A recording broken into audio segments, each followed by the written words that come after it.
Good evening all students.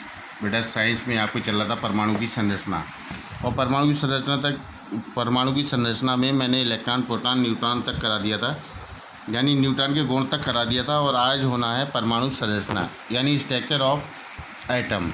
ठीक है। Dalton के परमाणु सिद्धांत के अनुसार परमाणु अविभाज्य है, जो कि मूल कणों में विभाजित नहीं किया जा सकता, परंतु मूल कणों यानी इलेक्ट्रॉन, प्रोटॉन और न्यूट्रॉन की खोज के बाद इस सिद्धांत को अस्वीकार कर दिया गया। इलेक्ट्रॉन एवं प्रोटॉन की खोज के बाद यह सिद्ध हो गया कि परमाणु विभाज्य है। ये कण परमाणु के अंदर स्थित होते हैं। परमाणु की खोज के बाद यह ज्ञात करना आवश्यक हो गया है कि ये मूल कण परमाणु में किस प्रकार व्यवस्थित हैं। उस समय तक तीसरे मूल कण न्यूट्रॉन की खोज नहीं की गई थी। जे थॉम्सन पहले वैज्ञानिक थे जिन्होंने परमाणु संरचना का मॉडल तैयार किया। थॉम्सन का परमाणु मॉडल यानी जो हमारी परमाणु संरचना बनी होती है बेटा, वो 3 तत्वों से मिलकर बनी होती है। किन किन से? इलेक्ट्रॉन, प्रोटॉन और न्यूट्रॉन। ठीक है।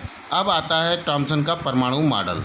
थॉम्सन ने परमाणुओं की संरचना से संबंधित एक मॉडल प्रस्तुत किया, जिसके अनुसार परमाणु में धन आवेश तरबूज के दाने वाले लाल भाग की तरह बिखरा है।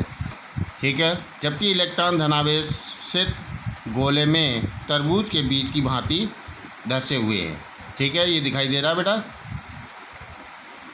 ये क्या है? हलवा। ये क्या बना हुआ है? तरबूज में क्या दिखाई दे रहा है आपको? इसके बीज। ठीक है।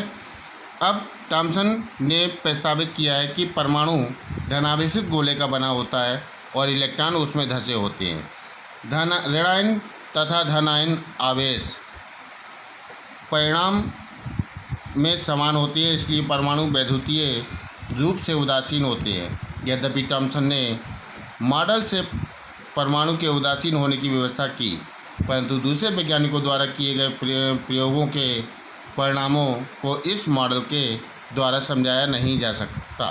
ठीक है। अतः इस मॉडल को अस्वीकार कर दिया गया। अब आता है रदरफोर्ड का अल्फा कण विकिरण प्रयोग या नाभिक की खोज।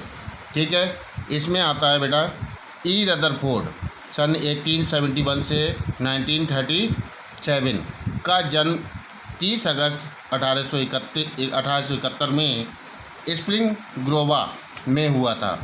उनको नाभिकीय भौतिकी का जनक माना जाता है। रेडियोधर्मिता पर अपने योगदान और सोने की पत्नी के अनुसार परमाणु के नाभिक की खोज के लिए वे बहुत प्रसिद्ध हुए। सन 1908 में उनको नोबेल पुरस्कार प्राप्त हुआ। ठीक है। अब सन 1919 में रदरफोर्ड ने परमाणु की संरचना जानने के उद्देश्य से रेडियम से प्राप्त अल्फा कणों की सोने की अत्यंत पतली पन्नी पर बमबारी की। उन्होंने देखा कि सीधी रेखा में जाते हुए अल्फा कण जब सोने की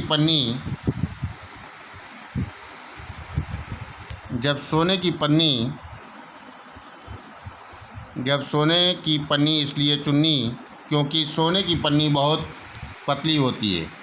इस प्रयोग के प्रयुक्त सोने की पन्नी 1000 परमाणु के बराबर मोटी थी, इससे टकराती है। ठीक है।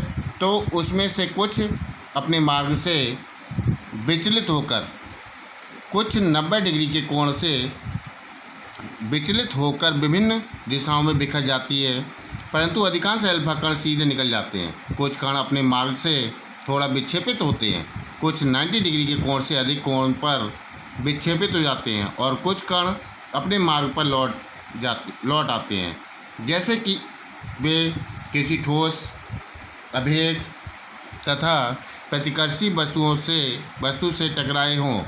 कणों का प्रकीर्णन देखा जा सकता है। देखिए, कुछ दिख रहे हैं आपको 90 डिग्री के और कुछ दिख रहे हैं 90 डिग्री से अधिक। छोटा विक्षेपित कण, ये अल्फा कण आपकी गुजर रही हैं। ठीक है।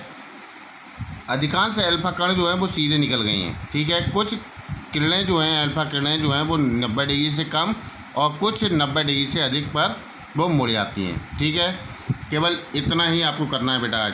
ठीक है।